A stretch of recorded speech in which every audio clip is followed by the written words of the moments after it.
Okay, this is RMSO. We've got Derek Wright, Jenny Higley, Kelly Shaw. We've got a great show planned out for you. We want to talk about our 4-year-long log structure study. Jenny's presented the team an idea to study these structures after several years of Bigfooting in Bigfoot sighting hotspots. One of the most common things that we started to find were these structures. And I'm going to speak for myself, and I don't know if Jenny or Derek noticed the same thing, but I've camped all my life and I've never really seen any of these structures.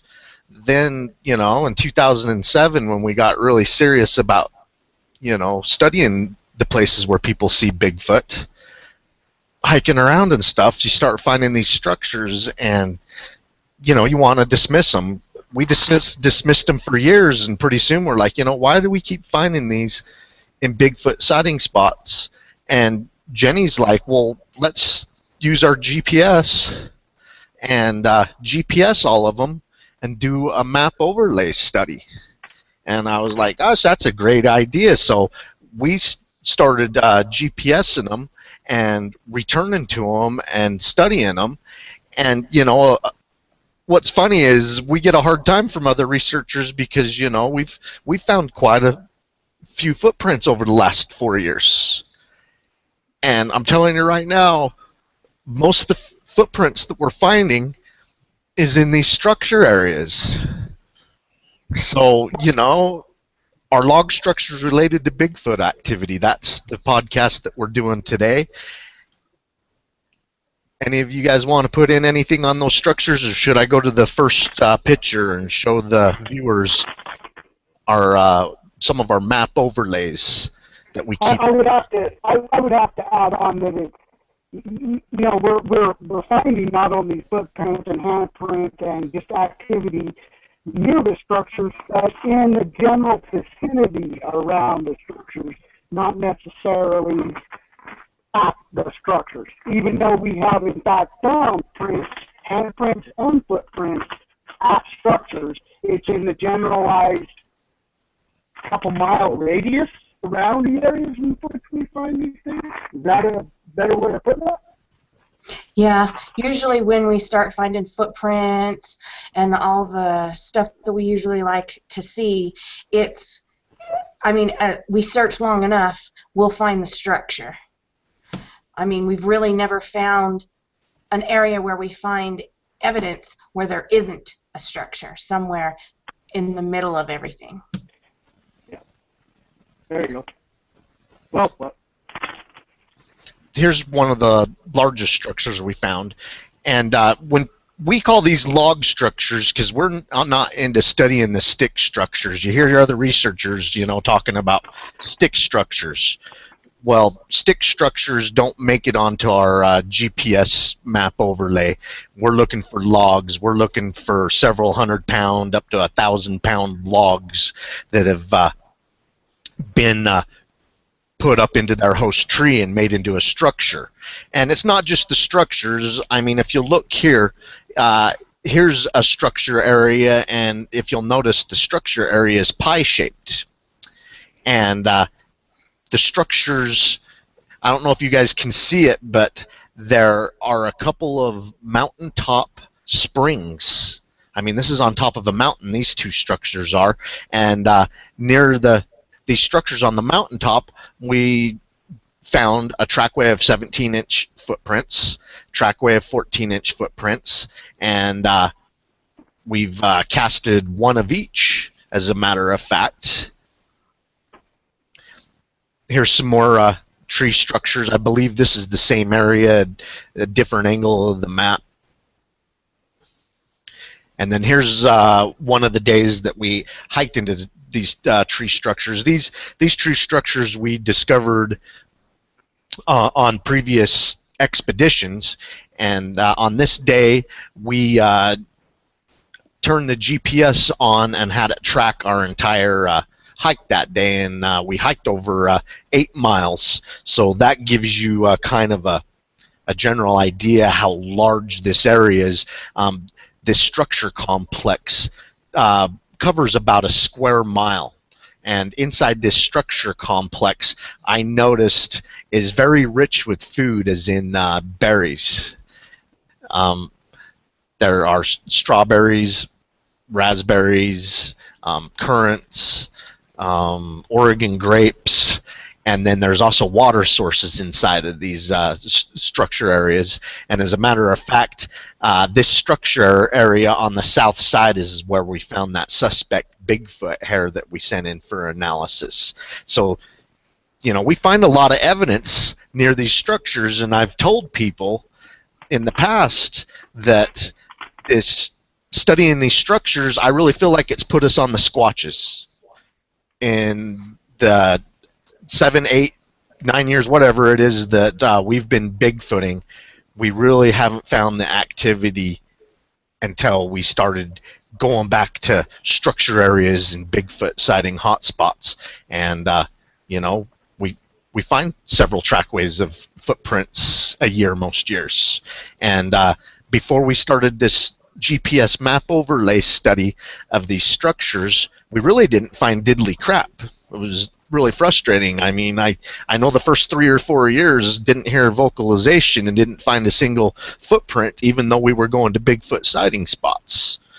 So I don't know. Maybe it's just a big coincidence, or maybe there is something to these structures. Derek, what do you think the Bigfoot uses these structures for? I just right off the top of my thoughts, I think they use it for communication. Whether it's, you know, family communication, or just letting other pods, other family organizations know that there is a family residing in the area or not.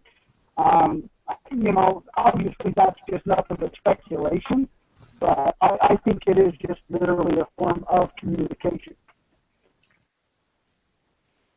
To kind of add to that a little bit, I guess, in communication, I'm not a real big firm believer in snap-offs as being a form of communication, as much as I believe it being something more instinctual or habitual, or a habit of one of these animals as they're moving through an area. Not that that's structures, but some people refer to them or look at them as in something like, hey, it's snap this way, stay out, you know. I'm not necessarily a believer of that. And Jenny, what do you think these structures mean? Have you formulated any ideas the last 4 years that we've been studying them? I agree with Derek. I think they're a form of communication, as in, this is my area, and this is who lives here. How, you know, however many, I don't know if it depends on how many there are in the area, or, you know, what, if there's females, males, juveniles, whatever. I do believe that they are saying, you know, this is our area. I don't know if it's for other family members or other different outside.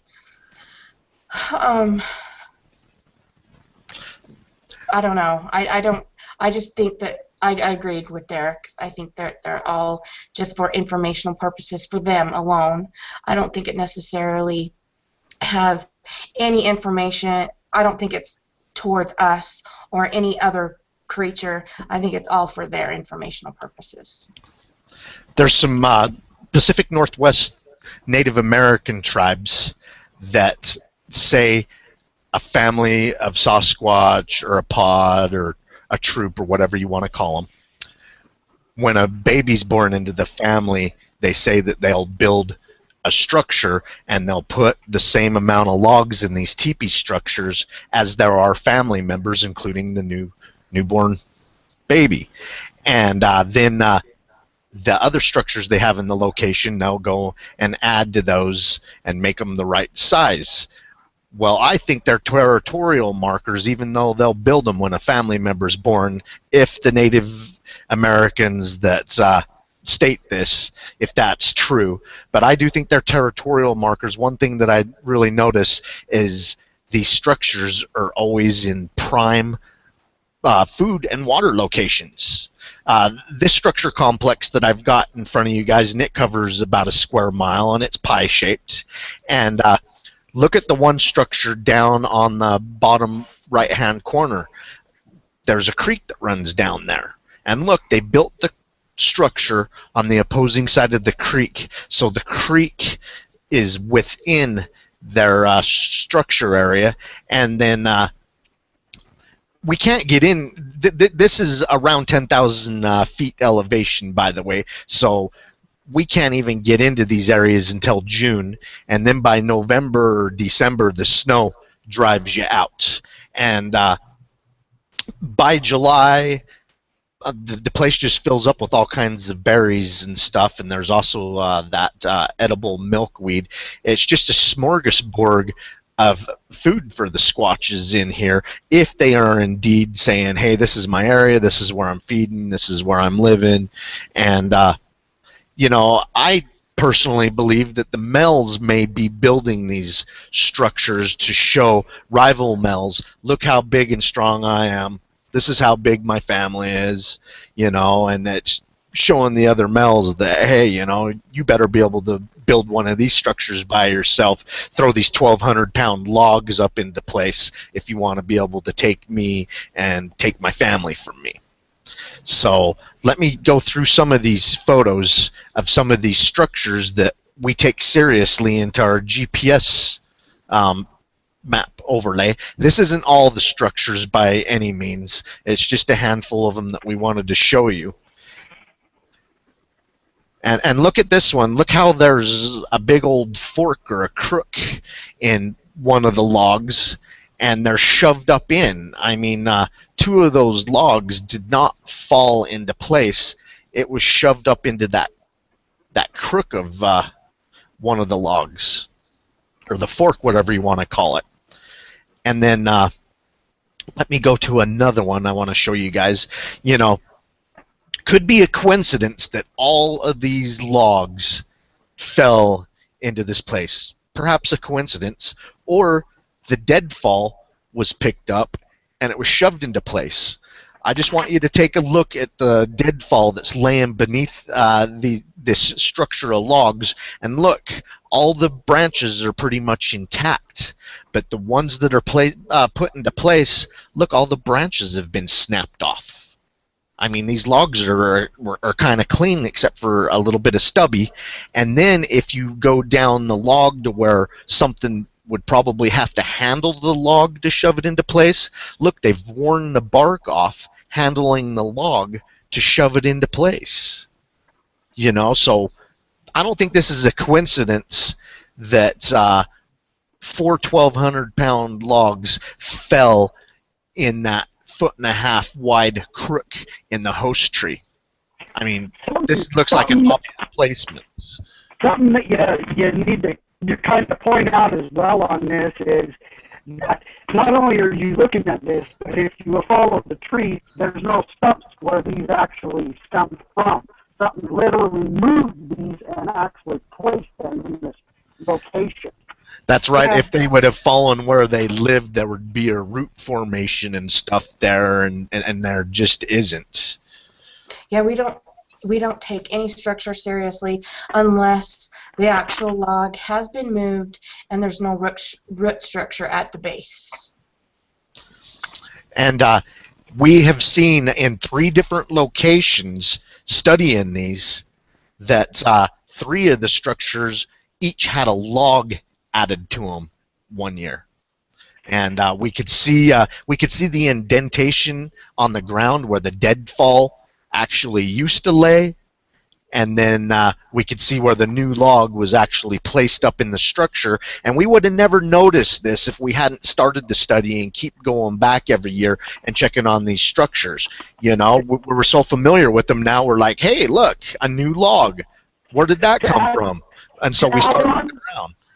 To add on to what you just mentioned there, Kelly, of having additional logs added onto that, if you want to go back to what Pacific Northwest Native Americans have said, we have caught audio of an infant crying 7 miles back into nowhere, and have found smaller prints, smaller handprints, smaller footprints, showing that there has been another individual, another child or infant that has been born into one of these families. So there is evidence that points not only growth of a structure, but growth of an actual family as well. True. I would like to point out the structure in front of me now. This is a stick structure. This is something that, a 10-year-old child could build. This stick structure is not on our GPS map overlay. It very well could have been just a single small person that built these. We're interested that log that's sitting behind the structure that's laying down. Me, Jenny, and Derek cannot hoist that log into place by ourselves. I guarantee it. I mean, maybe with some ropes and pulleys and stuff like that, we could do it with a lot of motivation. But we take the big log structure seriously. But a single human could have done this one. A child could have done it. Maybe a juvenile Bigfoot was copying the adults' structures that they make. I'm throwing all possibilities out there. We didn't see who made it. We can't say 100% Bigfoot unless we watch a Bigfoot make it, but we're finding footprints, handprints, and we got a great sample of hair in one of these areas. And look how this is all intertwined, this structure. And these are logs. This isn't a stick structure. This structure is actually on our GPS map overlay. And you can't see how massive and how impressive this thing is by just looking at a photo. You have to be standing there. I mean, it's really impressive. It's huge. It's tall. There's no way. There's 40, 50-foot long logs. Some of them way beyond 1,200 pounds inside the structure. I mean, it's going to take a lot of motivation and a lot of people to, I just can't imagine 4 to 8 massive men hiking 8 miles off trail to build this, hoping someone will find it and think it's a Bigfoot structure. Come on. Yeah, come on. Yeah, let's spend our day. Whatever. And look at the tops of this. This damn near makes a teepee. I mean,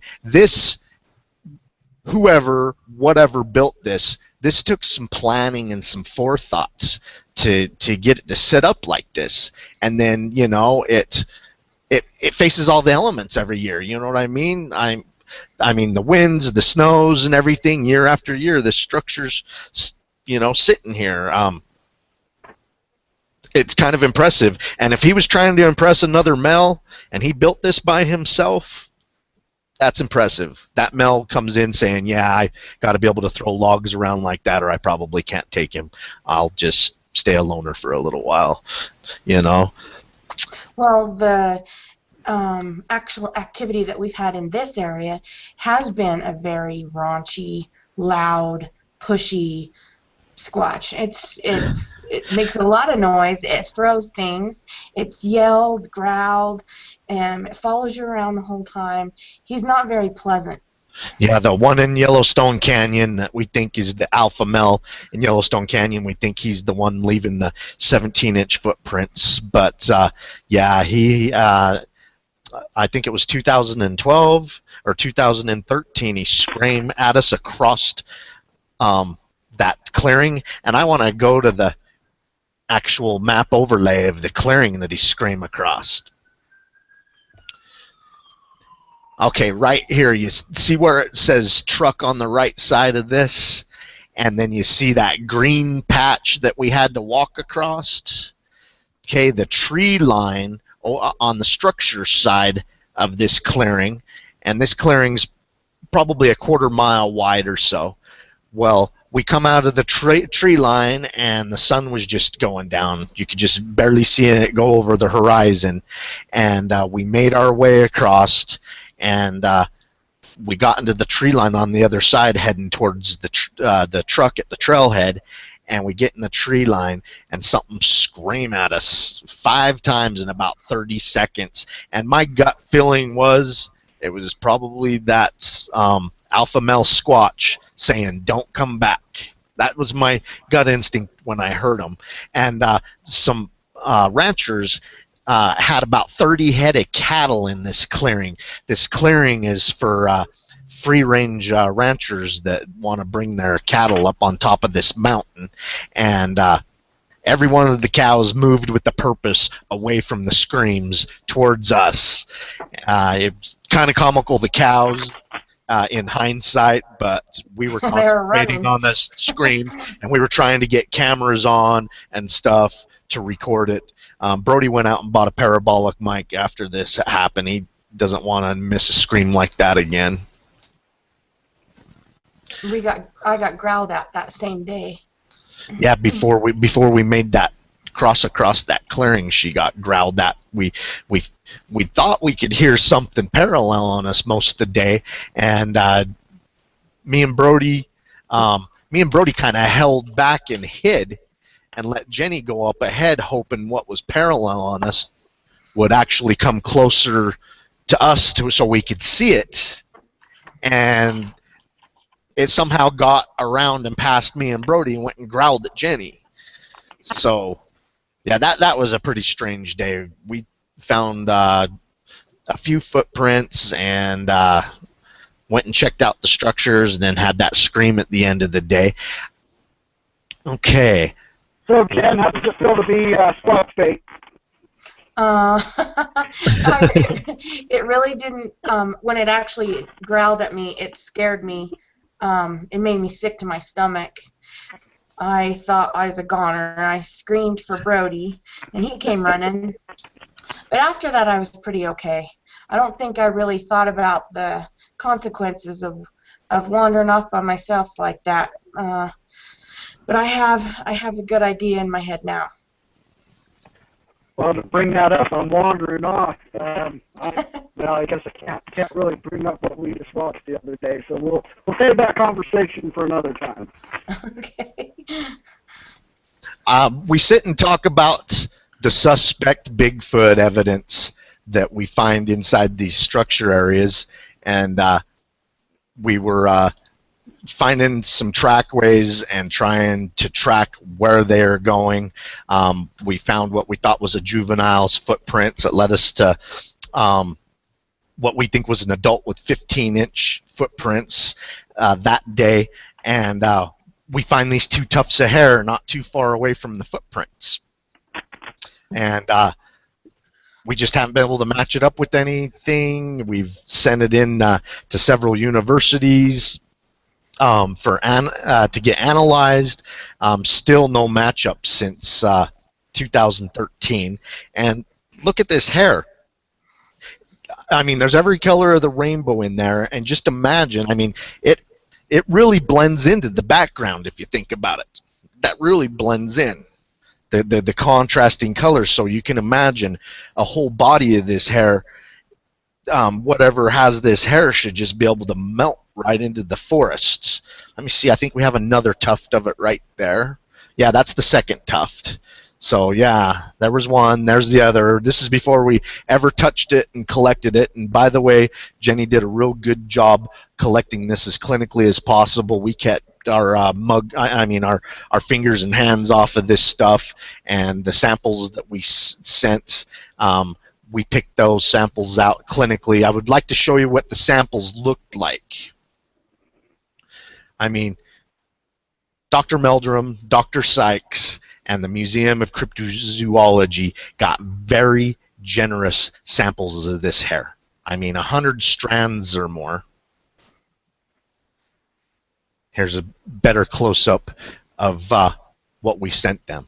And look at all the different colors in the hair. I mean, you could say that the hair looks gray, but there's white, there's gray, there's black, and then there's also every color of the rainbow is in browns and reds and blondes and stuff in this. And if you want to go to our website after you watch this podcast, partway down on the home page at www.rmso.net, we've got this hair under the microscope for anybody that would like to see it under the microscope, and we've chosen several different colors. I mean, we studied this hair and tried to match it up with known North American mammals for a couple of weeks before we reached out, to Meldrum and Sykes. And by the way, I sent them photos of the hair, explained how we got it, even sent them video clip of us finding and collecting the hair. And we didn't force these samples upon them. They're like, sure, I would like to check it out. Send us those samples. So after we got the okay and they gave us mailing addresses, we went ahead and sent them this hair for their own analysis. And yeah, we don't have an identification at this point in time. And here's some more stuff that we're finding in these locations. Casted footprint. And then here's another place where it stepped. Here's a place where it really drove down into the ground about 5 inches. I mean, this Squatch made a crater because it leaped off of a riverbank. It jumped the river, and this is where it landed. I mean, it sunk in about 5 inches when we found it, and while we were casting it, I kept jumping down off of the riverbank down next to it. I weigh 200 pounds, and I could only get myself to sink in a half an inch. It sunk in damn near 5 inches at the deepest part of the hill right here. When it jumped down, it looks like it's grabbed into the ground with its foot. With its toes. Yeah, it had rounded its foot. It wasn't a flat footprint.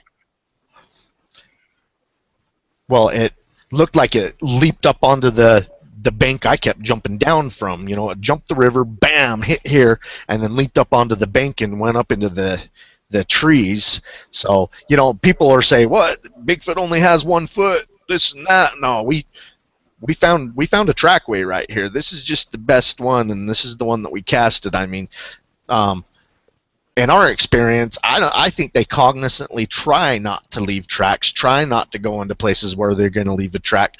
But once in a while, you get lucky, and they step somewhere they shouldn't. Today, I think we surprised it is how this all happened, because when Jenny and I come down to check this location around the river, when we got down in the willows, that's when we heard a real loud thump that made the ground shake. And I'll be willing to bet we were feeling and hearing it jump the river to get away from us, and that's where it sunk in. And these willows are 9-10 feet high, thick as hell. I mean, you cannot see through them till you get through them to the river. So it had plenty of time to jump the river, go into the willows on the opposite side, and make its way up into the tree line. So, and up in the tree line is one of the biggest structure complexes that we've ever found. We call this place the 77 Bigfoot sighting location, because that's what we were investigating that day, was the 77 sighting location, when we heard the loud thump and found footprints. And then on later expeditions, we found up in the trees where it went up and hid, we found one of the largest log structures we've ever found. Do you have a picture of that? Yes, let me go get the picture of that really large log complex. We've actually had multiple times hearing stuff go through that river, that creek, when we've gone over there. That's also where we got growled out and picked up some moonshine just this last fall. Yeah, you guys did on your night hike to pick up the video cams. Yep. And actually, a Bigfoot was sighted 2 days before that. Is when you guys went down. It's going to just take me a second and I'll get that structure for you guys. But yeah, that's the same spot that we got the eye shine when we were collecting the game cameras that one night. We usually don't hike at night unless we got a good full moon. But this was actually a no moon, and because of that Bigfoot sighting, we wanted to get some the cameras in the area and put them closer to the Bigfoot sighting, and we wanted to do it as soon as possible. So the first night we got there, we went hiking at night to go get our game cameras right in that very spot where we had suspect Bigfoot activity. Absolutely. Was it snowing then yet? No, it hadn't snowed yet. Okay. Well, there had been some snow that hadn't stuck yet, but there was no snow or anything on the ground when we did that hike. Yeah, Jenny couldn't get the time off of work. I mean, we heard about the sighting, and all of us, you know, tried to get off work for it and went to check it out, and Jenny got stuck at home that time, unfortunately. But she's usually on 99% of these expeditions. This is the structure we're talking about that we found up above that footprint that's stuck in real deep. And one of the creepy things about this structure that we discovered is there's a very old army boot at the base of this structure, like a size 5. And it's just kind of creepy. One shoe right at the base of the structure. I mean, does that mean that person with the size 5 built this and then walked off the mountain with one shoe? I would doubt it. I wouldn't want to walk off the mountain with one shoe. I would find my shoe. And you know, that picture doesn't actually show when you walk into basically the main trees and everything is lodged up against.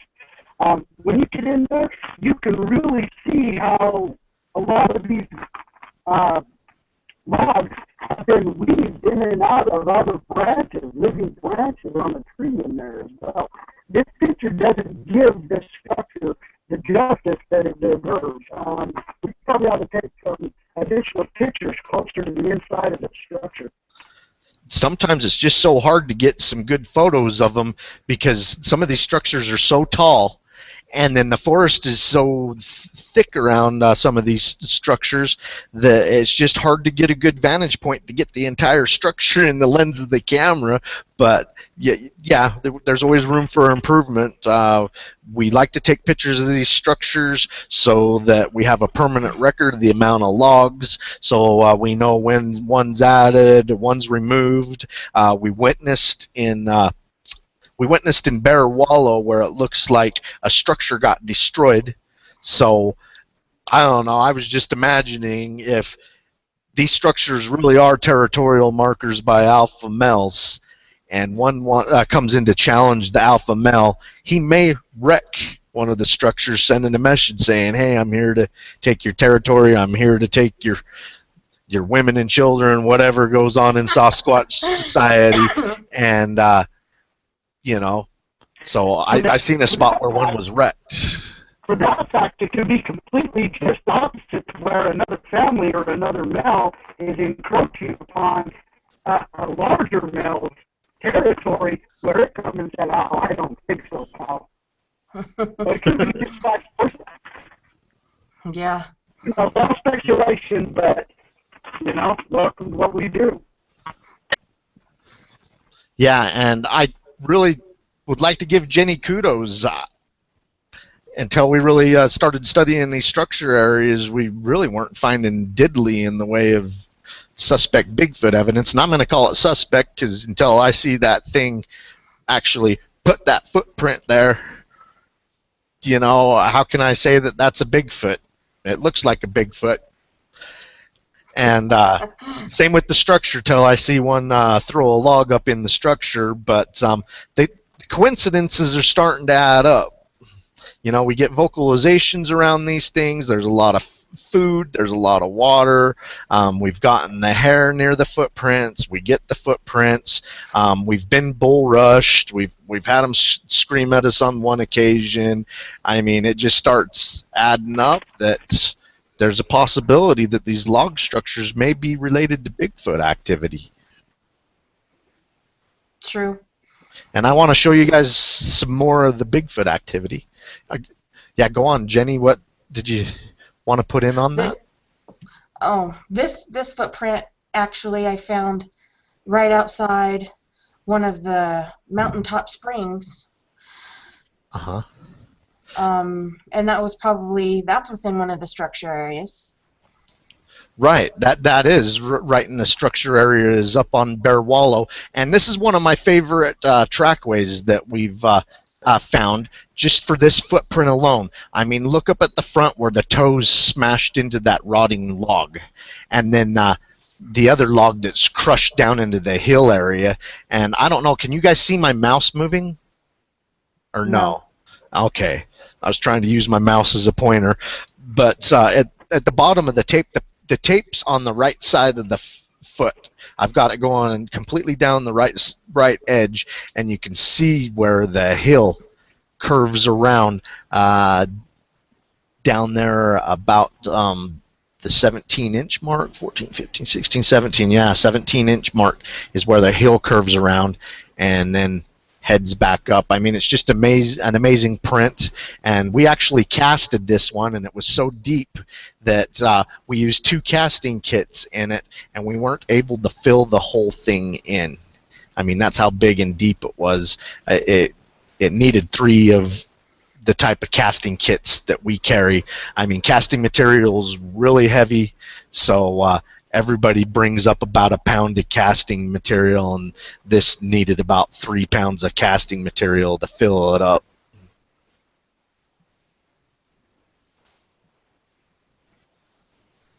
That footprint was actually found on my birthday, when we went on my birthday. Yeah, and it actually started raining, and we found what we thought may be a Bigfoot shelter, because there's the 14-inch and 17-inch footprints near this pine tree where something looks like it intentionally tore down a bunch of the pines and laid down to give itself a comfortable place under the tree, and it looked like it had done it more than one time, because there was new fresh ones laid down and there was old ones where the needles had turned red, so it looked like it had used it several times. And you know, I don't think a moose is tearing these down and making a bed. So and there was Bigfoot footprints nearby. But anyway, we were casting one of the 14-inch footprints, and it started to rain really heavy. So we laid some plastic over the footprint to protect it while it rained, and me, Brody, and Jenny crawled into this little nest, per se. All 3 of us fit in it, so I'm sure one giant-sized Squatch would have no problem getting in this day nest, or whatever you want to call it, and it kept the rain off and it was comfortable. So it was kind of ironic, on Jenny's birthday we're casting a footprint and possibly sitting in a Bigfoot shelter. It was a party in the rain. See, this is where we casted it. It's flipped around. I'm on the opposite side of it taking a picture. So the toes are actually on the bottom now. But you can tell we didn't have enough casting material.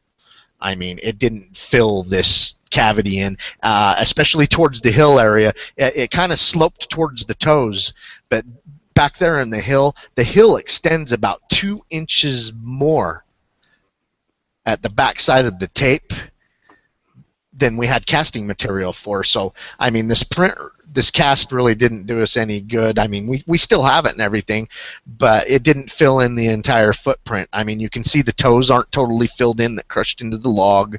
So this cast really doesn't do it justice. We just couldn't fill the cavity that the Bigfoot had made when it stepped here and crushed everything. I mean, it took a lot of power to smash into these rotted logs like it did and to sink into the earth. I'm sure the earth was kind of damp when it stepped here to sink in like that, but it's something with a lot of weight and a lot of power. And this is right in the middle of a bunch of structures up by a couple of mountaintop springs. And isn't it amazing how these two springs, this water source, is actually inside the boundaries of the structures? I mean, it screams to me that if a Bigfoot's using these as territorial markers, it's like it's saying, hey, this is my water. And water also equals food. If you're an ambush predator, the animals coming in that need a drink, you can ambush them by your water source. So water also equals food. And I want to show you the photos of some animals we took here. And when I found that hair, we seen a moose earlier that day. And there's a deer, and there's the moose. We seen a moose earlier that day, and when I saw the hair from kind of a distance, Brody's the one that actually found the hair. He's like, hey, you guys need to come see this. And so we come walking up, and as I saw it from the distance, at first I thought, oh, that moose. Even though we were really close to some Bigfoot footprints. And then I walked up, and you can plainly see that this moose fur is nothing like that hair we collected. Nothing at all. No. I mean, it don't even have anything near as long as that hair. I mean, what we collected was hair. This moose has fur, and then it definitely wasn't that. You know what I'm saying? Oh, here's some weird poop that we've found in some structure areas too, and Hey, I just want to show everybody what we're finding in the structured area. I'm not saying Sasquatch pooped right here, but this is some really weird poop. I mean, this looks like something ate juniper berries. I mean, this looks like 100% juniper berry poop. What eats juniper berries in that kind of a quantity? And I don't know, that day I felt like something was sending us a message. That was a day that we heard vocalizations, we heard movements inside the structure area most of the day, and then on our way out, the exact way we came in, something pooped, and it's so fresh, look, the ground's still wet around this turd. I mean, there's some dampness around that. I'm not saying it was Bigfoot, but that's some weird poop. And the fact that it defecated right in the middle of the path, that makes it even better. Yeah. It was kind of sending a message. I think animals, everybody knows that animals will pee and defecate to mark their territory, and that was probably saying, hey, this is mine, you guys get the hell out of here, I poop here. So, Put it bluntly, that Squatch just said, you ain't shit. But what I wanted to do for the viewers is I want to show the viewers the hair again. There's the hair, the other tuft of hair. Here's the samples. Now let's go back to that moose in the area. I mean, we saw the moose the same day as we found the hair. I mean, does that hair look like it come from Bullwinkle? Nope. Not at all. So, suspect. Nobody knows what it is yet, or at least if they figured it out, they haven't told us. I asked Dr. Meldrum at a conference this spring in Pocatello, if he knew what it was, and he indicated me he hasn't identified it yet. So, yeah. You got this moose up. I just have to say this is an inside with a bunch of our buddies, but if you look at that upper lip of that moose, it was like a deer.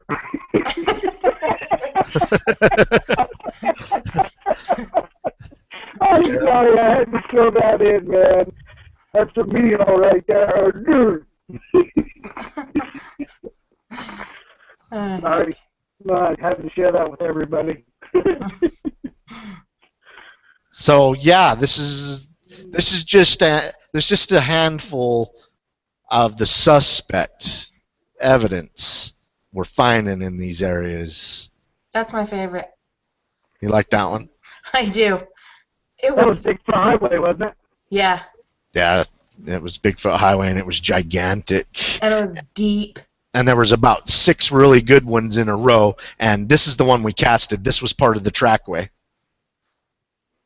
But it hadn't done it too long before we came. If you look in the middle, you can see some of the vegetation is just barely starting to spring up from underneath. I mean, some of it was still flattened into the mud or the damp soil where it had stepped, and there were 6 really good ones. And so we were able to measure the stride on it that day, and that's always nice. Yeah, it was wet. It had no choice but to leave some footprints that day. So, yeah, that's kind of how our GPS study. I want to go back to the GPS maps and show you guys, this study that we keep going back and visiting in these places every year. It has been the most fruitful part of our Bigfooting since we started to chase down Bigfoot and study the areas that people see Bigfoot. This structure areas have led us to a lot of discoveries. The hair was inside a structure area, by the way. And let me show you the structure area where we found the hair. This is the structure area where we found the hair. And see tree structure number 2 and tree structure number 1.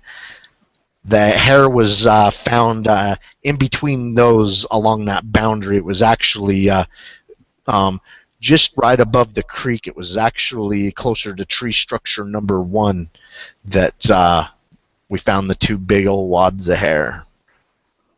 We actually tent camped right outside the structure. We didn't tent camp inside the structure. We tent camped just right outside, and one of the mornings, I don't even know what I heard. It was unlike anything I've ever heard before. It sounded like I was at the zoo, and there was a howler monkey out there. It was very odd. Yeah, and I also heard it across the gorge. All right, you see where the truck is, and then the clearing where we got screamed across, and then you see that little area. I don't know. There's this mountaintop right here. Jenny and I backpacked on top of this mountain, and we camped there the same day that we found the hair. And I was expecting a crazy night. Everything that's happened to us in this area, everything that we found. And it was actually a quiet, mellow night. And a couple of times during the night across the gorge in the structure area, I heard some hoops and stuff. And then in the early morning, Jenny woke me up and told me that she had heard some and said they were going off like howler monkeys. But, we got vocalizations the night after we actually collected that hair. That's awesome. Just throwing that out there. Is there anything anyone else would like to add? I think we kind of went over our structure study and kind of what we think they might mean, and the suspect Bigfoot evidence we're finding in these areas. And then I would like to throw that out there. The reason we initially started coming into these places is because there's a history of Bigfoot sightings. Hunters and campers since the 70s and up until today. I mean, like Derek was saying, one of these structures areas just 3 months ago, a hunter seen a Bigfoot. So people are still seeing Bigfoot here. So that's what initially brought us into the areas. And then we started noticing, hey, we're finding these structures we don't see anywhere else except for where there's Bigfoot activity. And then we started finding what looks like Bigfoot activity to back up what these people are seeing. I mean, what we're casting out there does not look like a moose footprint to me. And it's definitely not a bear. We do find bear tracks in some of these places. I'll tell you what, though. Out of all the structure areas that we study, This is the one where Jenny was telling you that we think has the most aggressive male Bigfoot. The bears don't come inside this structure area. This is, I mean, the other places we study will sometimes find bear tracks and stuff inside of them, but we never find bear tracks here that we've noticed over the last 4 years. So I think the Squatch that's running this little area, I think he's ornery enough. He's keeping the black bears out. And you know, it's a paradise for a bear. There's one hillside that faces the sun, and it just covered with Oregon grapes for several months. And something's keeping the bears out. The bears aren't coming and eating those. I think somebody's saving them for himself. Well, the berries sure taste good in that area, I can tell you that. They're yeah. Those raspberry bushes, plentiful. I just like to sit in them and munch and munch. So, hey, maybe if we need to eat enough berries, that Squatch will show himself. Don't take the food. Well, that's our RMSO Bigfoot podcast on our log structures related to Bigfoot activity.